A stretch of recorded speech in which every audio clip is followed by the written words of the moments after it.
বন্ধুরা আমার চ্যানেলে সবাইকে স্বাগত। এই দেখুন বন্ধুরা, এই যে বাইরে একটা ছোট্ট করে উনুন করেছি এই পাতা খড়টরে জ্বালন দেবো বলে। আমাদের এখানে তো সবেও গাছ হচ্ছে। এই যে আজকে রান্না করব। এই যে ফ্রিজে মাছ ছিল ছোটো, এই যে চুনো মানে মৌরালা মাছ দিয়ে কাঁচকলা আলু ঝিঙে দিয়ে জিরে বাটা দিয়ে ঝাল করব। আর তেলাপিয়া মাছের, এটা তেলাপিয়া মাছ, এটা ভেটকি মাছ, ভেটকি মাছের তেল ঝাল করব। তাহলে মাছগুলোকে ভেজে নিই। তেলটা গরম হয়ে গেছে, এবারে মাছগুলোকে ভেজে নেবো সব। এই দেখুন বন্ধুরা, মাছগুলো সব ভেজে নিয়েছি। এই যে মৌটি মাছগুলো ভেজে নিয়েছি। এবার মৌটি মাছের ঝালটা করবো। নামিয়ে নিয়ে ফোড়নে দিয়ে দেবো কালো জিরে আর পেঁয়াজ।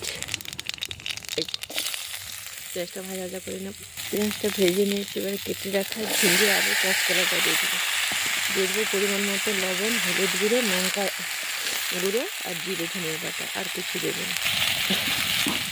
দিয়েছি জিরে ধনের বাটা, হলুদ গুঁড়ো, লঙ্কার গুঁড়ো, তার মতো লবণ। এবারে ভালো করে কষিয়ে জল দিয়ে দেবো। এবার ভালো করে কষিয়ে নিয়েছি। এবারে জল দিয়ে ঢাকা দিয়ে দেবো। যে জল দিয়ে দিচ্ছি, এবারে ঢাকা দিয়ে দেবো। মাছের ঝোলটা ফুটে গেছে। এবারে মাছগুলো দিয়ে আর একটু ফুটিয়ে নেব। ঝিঙে কাঁচকলা দিয়ে ঝালটা আমার হয়ে গেছে। মৌরা নামিয়ে দিয়ে এবারে কড়াইটা ধুয়ে বসিয়ে ভেটকি মাছের ঝালটা বানাবো। কড়াইটা ধুয়ে বসিয়ে দিয়েছি। ফোড়নে 5 ফোড়ন দিয়ে দেবো।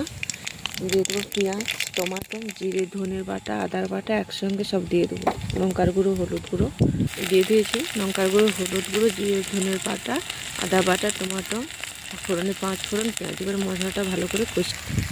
এই যে মশলাটা কষানো হয়ে গেছে, এবারে মাছগুলো দিয়ে একটু নাড়াচাড়া করে জল দিয়ে দেবো।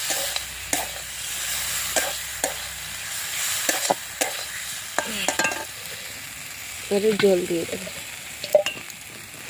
অল্প করে।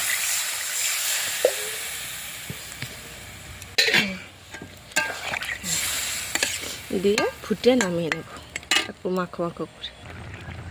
এরকম তেলাপিয়া মাছের ঝালটা হয়ে গেছে। ভেটকি মাছের ঝালটা এবারে নামিয়ে নিচ্ছি। তো ভেটকি মাছের ঝাল আর ঝিঙে আলু কাঁচকলা দিয়ে মৌরালা মাছের ঝালটা হয়ে গেছে। তাহলে কেমন লাগলো কমেন্ট করে জানাবেন। টাটা।